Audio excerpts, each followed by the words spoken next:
Good evening, ladies and gentlemen. Welcome to GameStar TV, and it is week number 2, play of time here on GameStar TV from the Blizzard ANZ Season 4 qualifiers.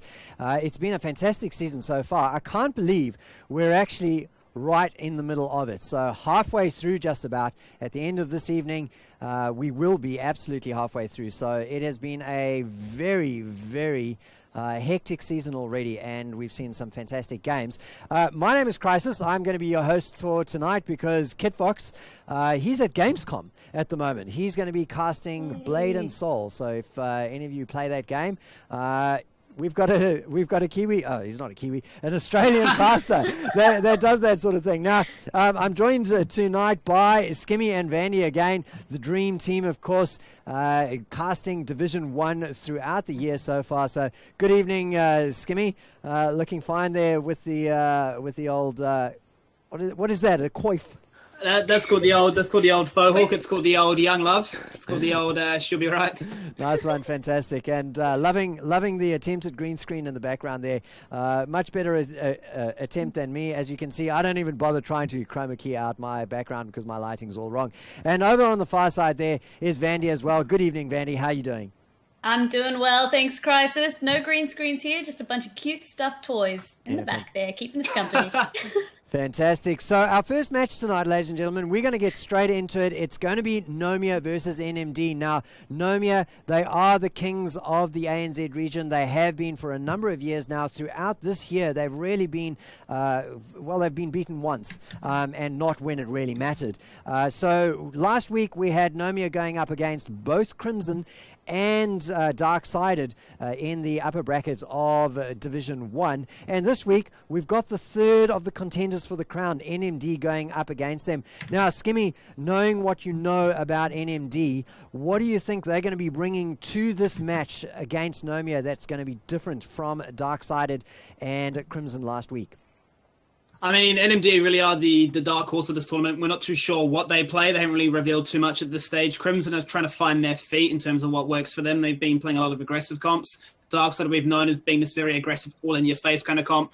And then Nomia being pretty well-renowned for playing these global execution comps.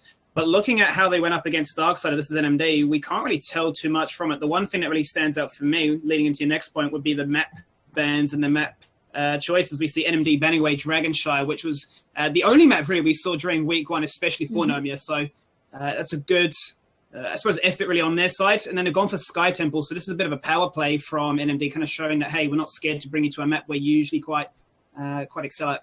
So, I mean, let's talk about that map choice just for a moment before we get into the game. Vandy, Sky Temple and Nomia, as Skimmy hinted, they are very comfortable on that map. Why is it? What do you think NMD is going to be able to do with Sky Temple? Well, actually, this map was the one that NMD selected, and they actually did beat Dark-Sided on this map. So I believe they also feel quite at home on it, and perhaps somewhere they can utilize globals. I mean, Vikarak, he's quite comfortable to play a lot of flex roles. I mean, whether we see him bringing out the Garrosh as well, it's a good map, and we will see as well. It's really focused on the rotations. And I mean, Nomia and NMD, they have similar playstyles in that regard. They're not afraid to exploit the globals or even try something new, try something different, something that perhaps isn't quite meta in ANZ. So I think in terms of NMD trying to up one on Nomia, they're just saying, no, not really. This is also a comfort choice for them to pick because they have beaten Dark-Sided on it in the past.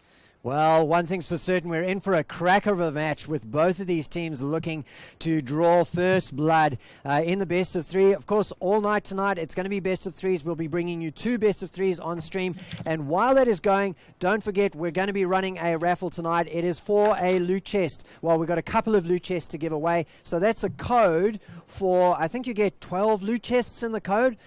So it will go active as soon as the match starts, and I've got a couple of minutes to press some buttons to get that going.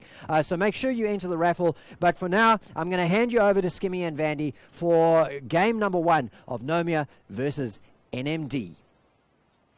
That's right there, Crisis, jumping into this one. Game number 1 for week number 2 of the playoffs. Hope you're enjoying Season 4 so far, guys. Been awesome to see the fan interaction as well as the viewership really climb from what we saw in Season 3, Vandy. It really has been. As you said, new faces, old faces. The fact is, the community is growing, and we're excited to bring this awesome evening to you guys. So, I mean, a little bit of trivia leading into your point from before about Sky Temple and NMD's history on it. When they versed Darksided, they tried to bring a comp without any globals. They just tried to clash in an all-out 5v5 brawl. So we saw the likes of Dahaka finding a lot of love in the meta. He actually slipped through the draft, no team deciding to pick it up at all. So if we actually look at NMD's comp from last week, they had Tesla, Anubrak, Greymane, Stukov, and Ragnaros. Nothing really that signifies or about, say, the global abilities. They just want to punch on and try and utilize the Ragnaros. But talking about this game specifically, before we get too carried away, Vandy, it's sticking with the support band. It is. I mean, this is definitely a repeat of last week, and I guess what's been the norm across the globe, especially also in Eastern Clash, I guess the most notable international event. So Oriel and Tacita, if they're not being picked, they're definitely being banned away, and a lot of that feeds into the double support meta that we're seeing at the moment, where supports really do reign supreme. So, speaking of that, if it is going to be locked in, nothing has changed from what we saw last week. But the big talking point, obviously, guys, is now Garrosh is live. He's active. He's available for choosing. And on a map like this, when people will clump up, they'll have to be forced around those temples. It is always an attractive option. Now, I tried to play a little bit before. I'm terrible at landing the old flips and toss over your shoulders. But these players are the sweatiest of them all. They are the ones in ANZ. And Malthael, as well as Greymane, will be locked in as the response. They are the go-to choices. Malthael, another new face to join the roster. Less so, I guess, than Garrosh. Whether we see Garrosh coming out, I'm not sure. A bit of cheese up the old hat. And like I said, Vikrak, he has nicknamed himself the Innovator. He prides himself on trying these new heroes, coming up with weird and wacky strats. So I wonder if it's going to be something that comes out, maybe not in the first game, but the second game.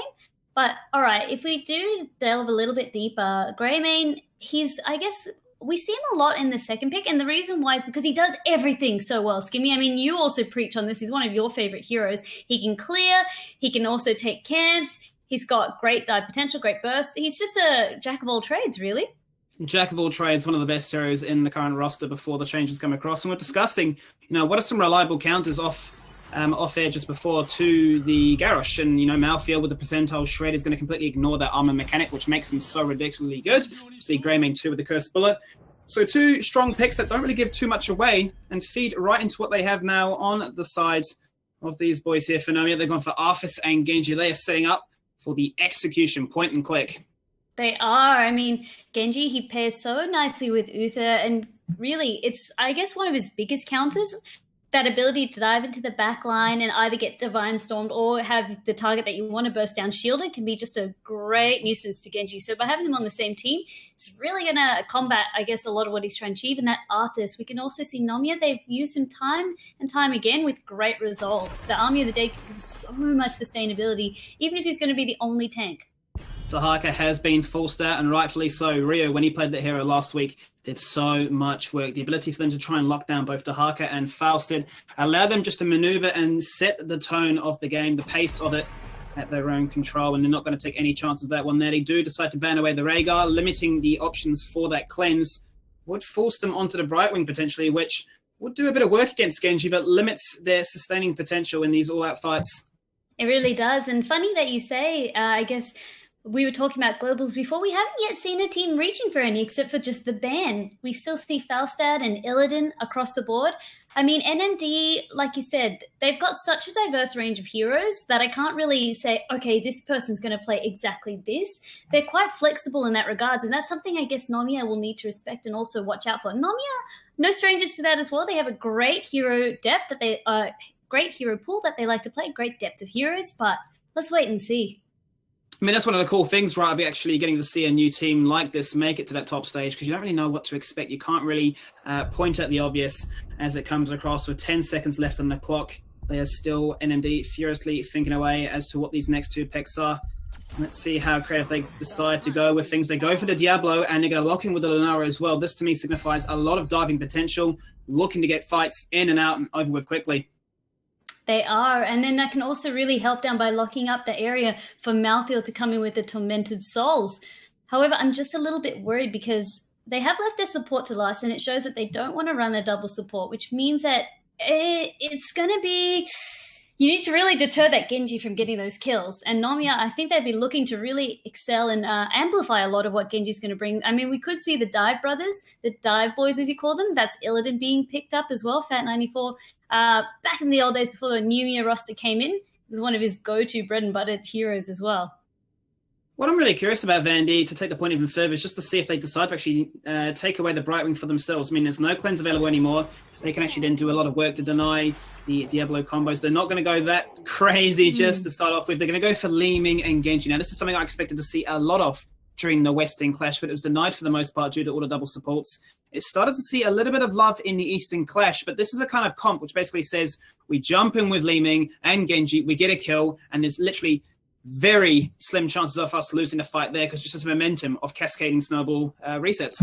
Absolutely that. So even though we're not going for the Dive brothers or the Dive boys, instead we've got the Reset duo. I'm not really sure what else we want to nickname them, but it's often if one's being taken, if the other team hasn't already picked up Li Ming for themselves, we generally don't get to see Genji and Li Ming on the same team. So already I'm starting to be a little bit apprehensive about how NMD have drafted and starting to worry. I mean, that Anubarak as well, great enabler, hard counted as well by Li Ming. But you've got Nomia have drafted very smart. A lot of the huge counters that they face, they've actually picked up. So there's not a lot stopping them.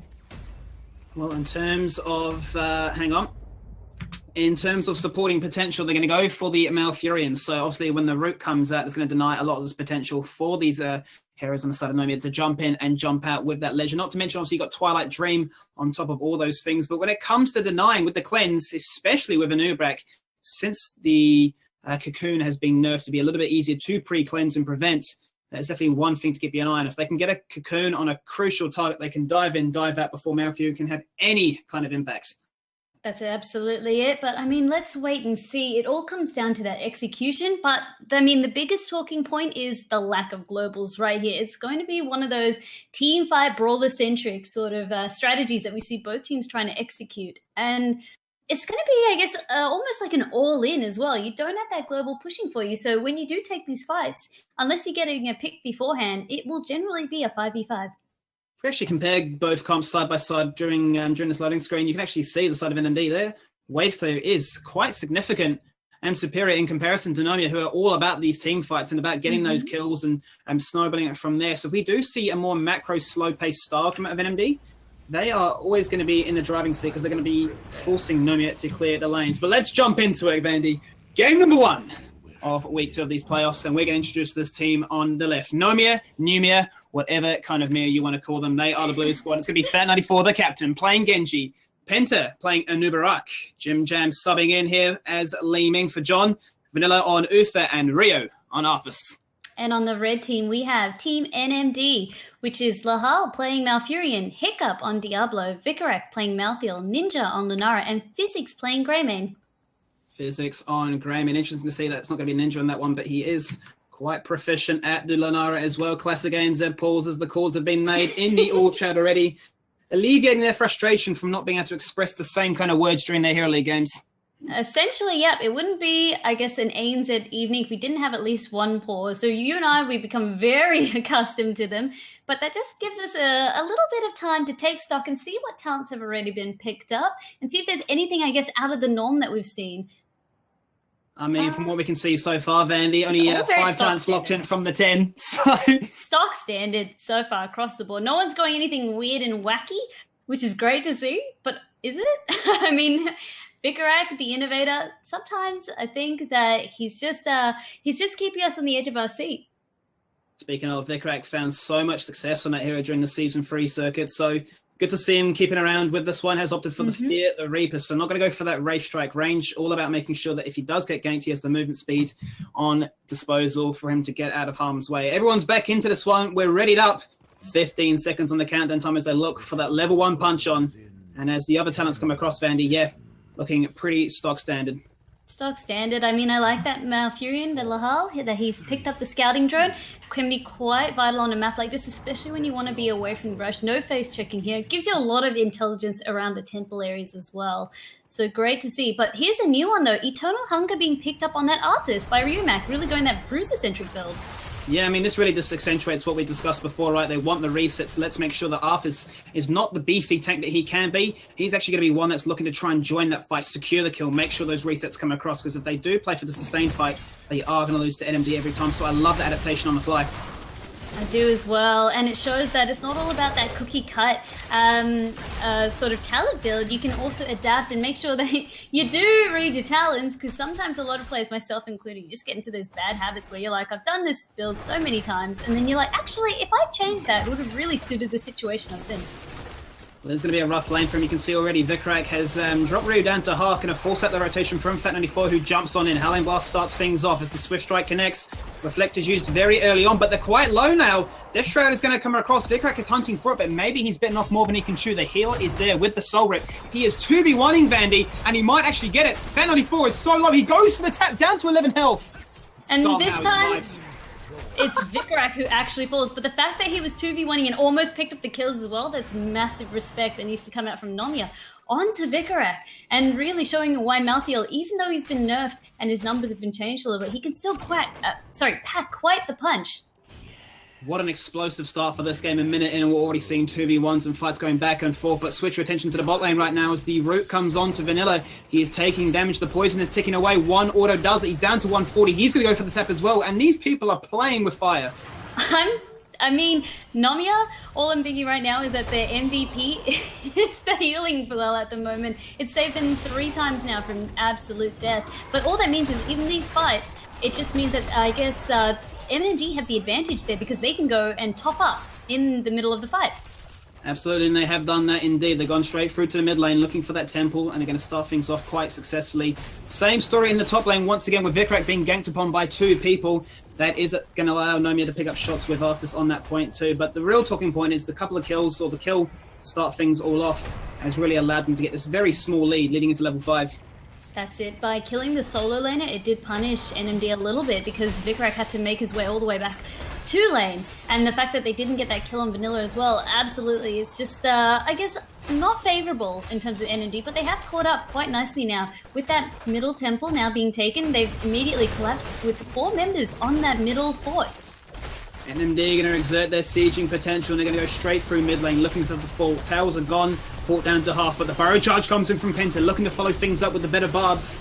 And a lot of people down for the meantime. Lahal is extremely low. He's forced to back on out. Penta gets flipped and he gets taken out for free. It's a 1-0 trade. NMD playing that one extremely well, Vandy. It really was. The fact that they asked Vikrak to rotate down as well, anticipating that Nomia would, of course, have to rotate to defend their fort, it was a great call to make and really helped them get that kill. And this just means that Vikrak, he's gone back to the top lane, he's going to happily farm that wave and no experience being lost. Also, early cap on the golems by NMD. They want to continue having this pressure and continuously siege with it, because that's, I guess, one of their strengths right there, Skimmy. You already pointed it out. That wave clear that they have is so superior to Nomia's.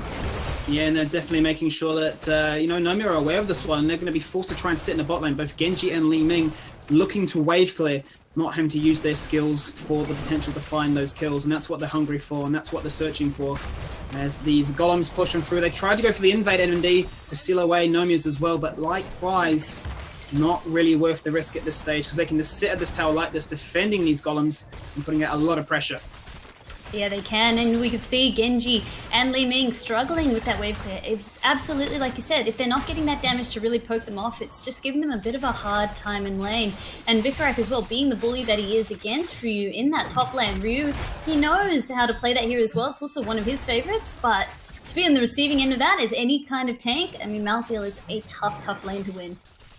Definitely a tough lane to win. You've got 2 different ways to try and beat it. You either gank like we saw already, or you have to win the other lane. And right now, them trying to win the other lane is not proving to be the most appealing option. They are after level 10, that's Nomia.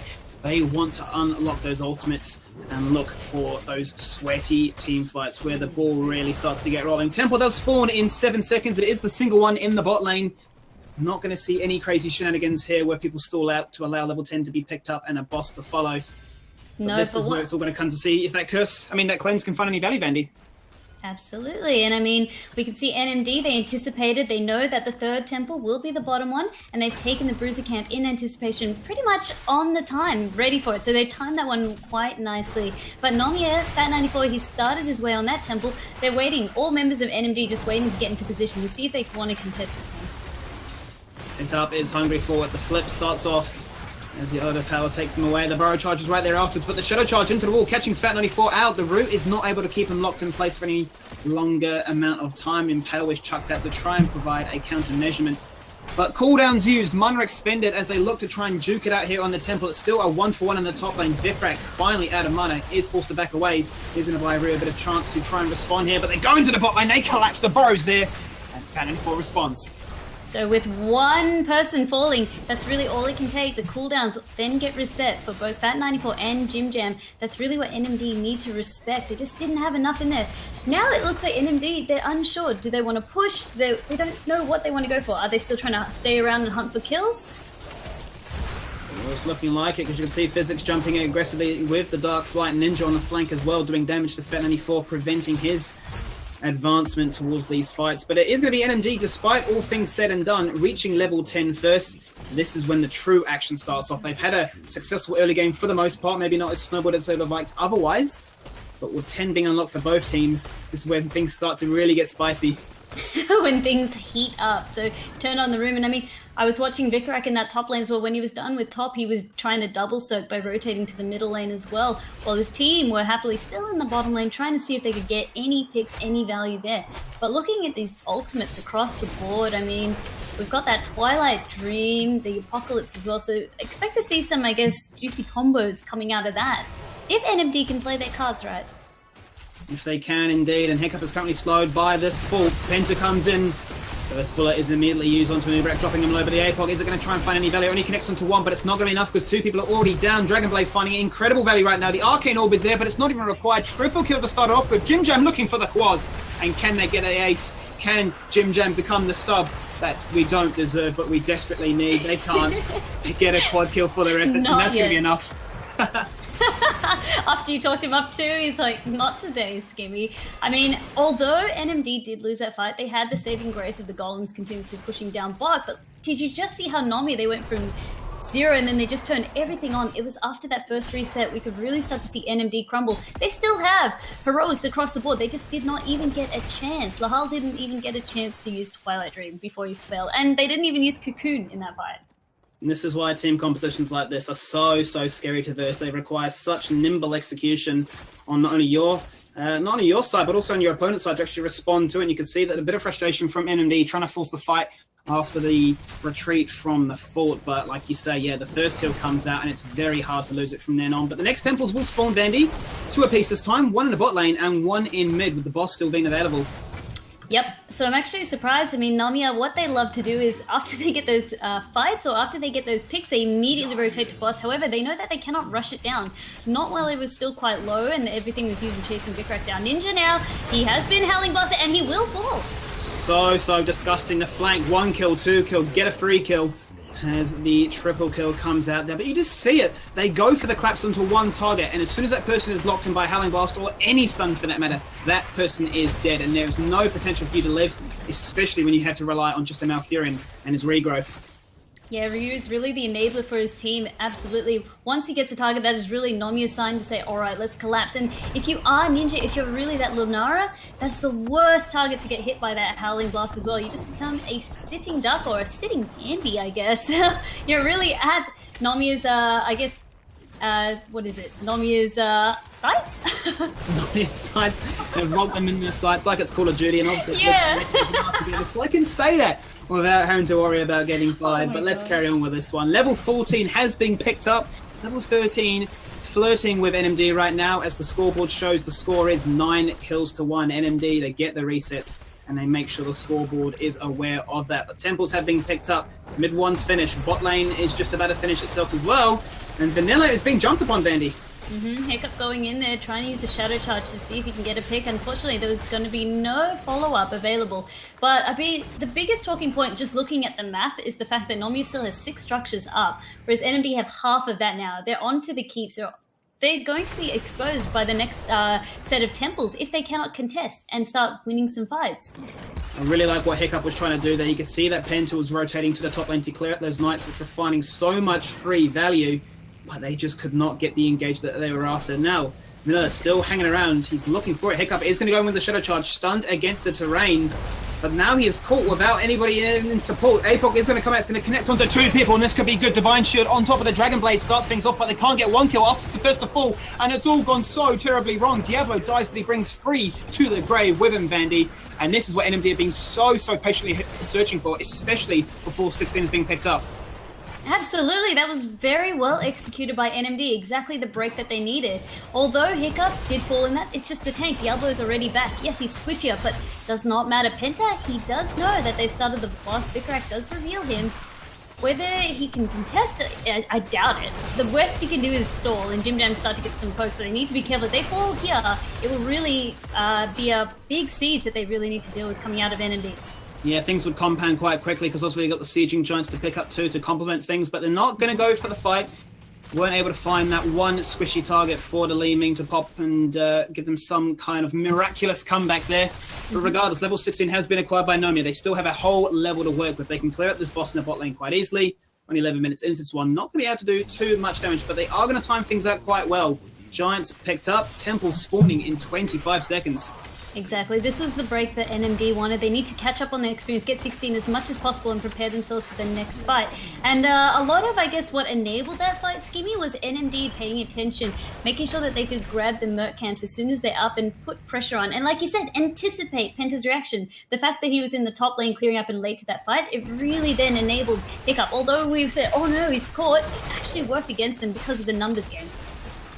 Well, it's going to work out actually to start off with here in favour of Nomia because they do have the 16. They are split, but because they've already taken down that fort in the bot lane, these shots are firing on the keep whilst NMDs are firing on that fort, which is only just dropped on down now. So a good trade for Nomia right now. They are going to respond by actually sending their members away. Jim Jam is actually clearing through mid as well, and I suppose at the end of the day, this is how this map is played. The more siege you do, the more chance of exposing and unleashing those win conditions. Absolutely, but NMD aren't slow to respond as well. They have sent all members, well, four members into that top lane to siege as well, forcing a bit of a defense coming out from Nomia. Look at this, the Dragon Blade. He's got the Divine Shield as well. Fat 94, he's looking to see if he could get Ninja low enough, but he knows not to dive too deep. Yeah, the Divine Shield just slightly too late, literally milliseconds then. You can see the hesitation coming out of Ben, who was forced to run away when he then receiving it as a sort of glorified set of wings, running at the team saying, please try and fight me, but they're saying, not today, bro, not today. Oh, yep, exactly. Until the shield went on, and then already he was a little bit out of position. Vicarak, he is trying to dish some damage. His Reaper's Mark starting to really tick. Wow, look at the damage that's going to come onto Penta. He is so dangerously low. He is going to die, and he's popped to the zip. That is an APOC. As the cocoon comes onto Vicarak, trying to prevent him from finding any more value. And the keep, the keep is doing damage on towards Diablo, which is keeping him locked in place. But the good talking point from this one, Vandy, is yes, they did lose a Nubrak, but the keep was picked up. Nomia grabbed that from the temple below, as we mentioned before.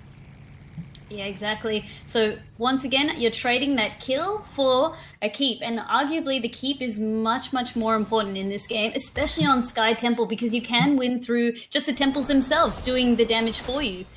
So unfortunately for NMD, they came out a little bit behind in this trade. But all things being said and done, that was an amazing apocalypse by Hiccup and great follow-up to really get Penta. And with the death times as they are, if the boss was up, it could have been another story. NMD could have sought value in another area of the map. Well, as you mentioned, yeah, NMD are on damage control right now, forced to clear out these lanes, keep them pressed against them to give them some potential to find those fights without being forced to go back for that wave clear. And obviously that bottom lane always going to be harassed by the catapults, which will passively push the lane. Something for them to always consider. As the Mercs do spawn, Knight's going to be picked up, Giants spawning as well. Ninja is already on that one, and they need to make sure they can try and find some value with this to work that bottom lane pressure, because it's going to be one temple and one temple only in 20 seconds. It really will be Skimmy and Nomia. They need to clear out that camp, and once again, NMD, any chance they do have to pick up those Merc camps, get them pushing, they're happy to do that. With this temple fight now, it's going to be do or die. On the sake of NMD more so, because there is already an exposed lane to the core, and Nomia will seize that chance if they're able to. Boss is available in a minute as well, and that's another win condition if they need it to push on through with. As we now begin the dance for the one temple, looking for that exposure, looking for that one chance to jump on in and get the APOC, which has been so successful for them so far. If we can get the Divine Shield onto that Dragon Blade and get that one kill, it could be all a different story. APOC comes out, not going to find any value whatsoever. A big cooldown for their engagement down for NMD. Absolutely, 100 seconds. Nomia will know that as well. They'll be less hesitant to pick a fight, and that is Vikarak completely deleted. Vikarak trying to flank on the side, but he just got taken out for free. 5 members collapsing onto him saying, what are you doing here? And there goes the Divine Shield to start things off. That's what we've been looking for. Ice Block preemptively used to make sure that he can live, and the Twilight Dream is good. He takes one to the grave with him. Malfurion for Genji. It is a 2-for-1 trade, all things considered. 20 is in favor of Nomia, who could surely now just pick up the remaining shots for free. That was really nicely played by Lahal, but 2 members of NMD did go down in that fight, and most importantly, they've lost that big Apocalypse without finding any value whatsoever. Didn't hit any targets, so maybe a bit of panic on Hiccup's end, or he just could not get the flip in time. Now that's the second keep of NMD now gone, and this is 2 lanes that Nomia now have. If they do win a fight, if they do get enough team members, they will just go for the core. And Boss also has come online during that temple phase. Skinny? Yeah, the first major mistake for NMD. They're not too sure about that APOC as well as that flank, and they can't afford to make too many more mistakes because, as you mentioned, only 1 keep remaining for NMD. All eyes on level 20 for them, and then this boss. They cannot allow Nomia to pick up this boss. This boss single-handedly can win by going through to the core on its own. It really can, especially now because it's starting to get to that mid to late game area, and that's when the boss can start to pack a punch. The health scales, the damage scales, and it starts to become all that more scarier. So like you said, NMD need to watch out now. 20 has been picked up by Nomia. NMD have also just picked it up, so both teams at least are on even talent advantage. As level 20s come across, we get to see what they've locked on in. Galloping Gate is going to be chosen for Lunara here, giving her some much-needed movement speed to stay nimble and to escape the grasp, I suppose, really, of this Arthas, which is just so troublesome with the Frozen Presence. Not to mention, you've got the Lord of Terror looking to get amongst it and bait and steal as much health as possible, keep himself alive to complement really this regrowth that can come from the Malfurion. But you can just sense the tension in the air. They're invading for these giants, but they're not sure if this is what they want to do, backing out. They are. You can see them doing the dance now, as we call it, at this stage of the game, because they know what's on offer, what this sort of will mean. Next temple phase is going to force some kind of response. It starts in 25 seconds. Giants going to be started by NMD, and immediately the rotation from Nomia comes across. No single member is actually even caring about this boss right now. They want a double cap. They realize what this double cap can mean, and they begin by taking the vision point. The best point to take, especially if you're looking for the mid lane. Boss has been started, however, from NMD. They're going to say, we have Malfurion, we can shred this one down for free. And it looks like Nomia just going to give this one up. Nomia are happy to leave this one at B because they don't know when NMD started or what they're sort of going into, what sort of ambush awaits them. And instead they have opted, as you said, for the temples, putting much, much more weight on them. So they do not have Ryu with them, though. Skimmy is the most important thing. He has started that top temple. Win conditions set up for both teams right now, and it's really on NMD to try and force the objective. They got Knights. So they've got Giants and a boss pushing bot lane for free. That single-handedly can take out a keep and do some work to try and even up the ebb and flow of this game. But they're backing on out. Arthas, as you mentioned, picking up 3 shots here. They are doing work with that Night Camp, which is going to pick up that 3rd and final keep. And NMD still struggling to find that one exposure. They are. NMD, they know that they need this mid-temple. However, it's done the job. Ryu has done what he sought out to do, which was to take down that keep. He's on his own, Bandy. 3 people going to collapse onto him. He's going to use the Omni there to try and stay alive as long as he can. Icebound Fortitude buying him a little bit of potential to survive, but it's not going to be enough. He's bought himself a little bit of time to try and prevent the boss finding a keep in the bot lane, but he's traded his life for it. Down for 60 seconds. He has. I mean, very interesting decision-making on the side of Nomia to let them have the boss uncontested. But then, by also prioritizing in that top temple just to get that keep down, I mean, it worked. And yes, now we can see NMD, their base is so exposed. The fact that NMD could not get a keep out of that top keep is literally on, like, perhaps 2,000 health at most. It would just fall. You could, our favorite saying, you could seize on it and it would fall over. And that's what they really wanted to happen, so that at least they could have that pressure in the top lane for them. I mean, let's take away the scoreboard for a second and just actually take this objectively. I mean, you look at those keeps that you mentioned, they are so low. Essentially, they are, to a degree, quite similar to how their own base is reflected. If they can get one successful team fight, that is the win condition. It's already set up and ready to exploit. So they've just got to find that one team fight that has eluded them for the best part of these last 5 to 10 minutes. As both teams split, the call has already been made. We are going for a keep. We're going to push this one. The healthiest of them all. Not sure I agree with that, but numbers aren't my favorite thing at high school to study. As they now begin the siege. They have indeed. I'm really worried for them, though, however, Skinny. Penta just takes so much damage to the face. Is that the APOC thereafter? It's going to lock in 3 crucial members. Lord of Terror going to keep him up for a little bit longer. Divine Shield on that Dragon Blade. Can he find the 1 kill? Hiccup is low. He's in the front line, and the Cub across with the Arcane Orb. And Diablo is made of minced meat. Still chasing on through. The route is really good onto Vanilla. That can get the trade across, but Grayman is the next one to fall. Fat 94 cleaning them up like he's cleaning his laundry. 1, 2. It's a 2-for-1 trade, but Ufa can come back from the grave. And Nomia surely had this one in the bag. Look at the panic coming out from NMD in that fight. I mean, Vikarak now, he'll just be a staggered death. I'm not sure if he managed to also take the talent. If he did take No One Stops Death, but no, he didn't. He took Final Curtain instead, so he doesn't even have that up to come back. With the temples now activating, this is going to be Nomia's game. They are actually going to split things off here. Going to leave Penta on the temple, which will spawn in a couple of seconds. 2 members pushing mid lane, the others going for top lane. They're not going to go for the core rush. They're not going to try and lose it based on that merit alone. They want to play the PvE. They want flashbacks of what Black Arts Bay is like, and they're going to go all towards those cannons. Black Arts Bay, I mean, not a popular map for a lot of reasons. I mean, this might be one of them, the fact that you can just play the objective the entire time. It's not as bad, however. Sky Temple, a lot more strategy available, but that 94 as well on the court, escorted in by Vanilla.